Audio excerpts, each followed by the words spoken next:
नितीनजी बरोबर ना? कारण या विकासकांबरोबर या राजकीय पक्षाच्या नेत्यांचे साचे लोटे असतात, ह्यांच्याकडनं कोणतीही अपेक्षा करू नका.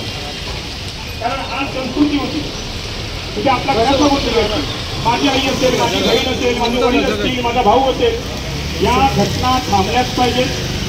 कारण ही संस्कृती नाही गेली आहे, संस्कृतीला न्याय मिळालाच पाहिजे. पण ही जी विकृती आहे, ही विकृती सुद्धा या ठिकाणी गाडली पाहिजे. कारण हे बंद होणार नाही. आता तुम्ही सांगा, आज सर्व या ठिकाणी उपस्थित आहेत, कोणते राजकीय पक्ष आले? 8 तारीख आहे, 8 तारखेला ही घटना सकाळी 9:30 वाजता घडली.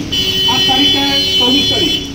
आज एवढे दिवस उलटून सुद्धा आज भावेश संघराजका हा जो मालक आहे त्याच्यावरती कारवाई झाली का? त्याला पकडलं का? हे का होत नाहीये? माझं म्हणणं असं आहे की सर, तुम्हाला मी नम्र विनंती करतो, आज आपण एवढे जमलो आहे, एक मोठा मोर्चा प्रशासनाच्या विरोधात काढूया. एक मोठा मोर्चा पूर्ण परमिशन घेऊन प्रशासनाच्या विरोधात काढूया की या भावेश संघराजकाला अरेस्ट करण्यासाठी एवढा उशीर का होत आहे. जर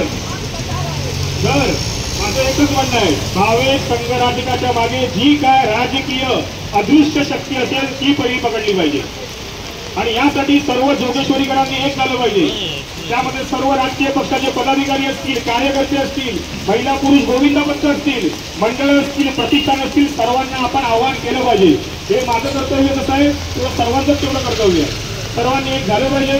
आपण एक परिपत्रक जाहीर करूया.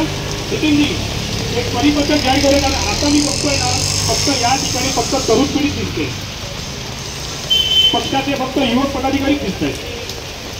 कारण ज्यांचे साथे होते या विकासकांबरोबर आहेत ते विकासकाच्या विरोधामध्ये या ठिकाणी उभे राहणार नाही. त्यांना संस्कृतीबद्दल काही नाहीये, त्यांना त्यांच्या स्वार्थाबद्दल आहे. आणि आम्ही आलो ते स्वार्थाबद्दल नाही, आम्ही जोगेश्वरीकर म्हणून आलो. माझं फक्त सर्वांना एवढंच एक नम्र विनंती करतो, हात धरून विनंती करतो, जसा तुमचा समाज एकवटलाय तसा जोगेश्वरीकरांना सर्वांना एकत्र घेऊया आणि एक मोठ्या प्रशासनाच्या विरोधामध्ये मोर्चा करूया. आपण आपले सीपी साहेब आहेत प्रवीण भारती, यांना एक पत्र द्यायला आपल्या शिष्टमंडळ घेऊन जाऊया. एक पोलीस मुख्यालयामध्ये त्याचं पत्र देऊया की या भावेश संघराजकाच्या मागे जर कोणती राजकीय अदृश्य शक्ती असेल तर ती शोधून काढा, तिला गाडून टाका, पण या पहिल्या माणसाला अटक करा. मी एवढंच सांगतो.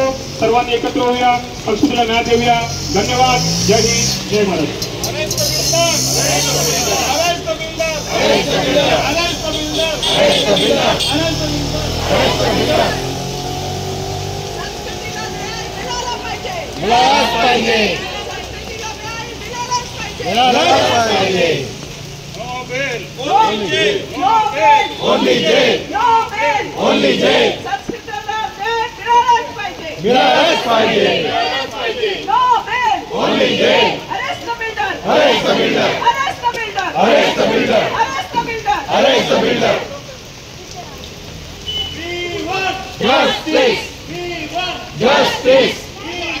Justice!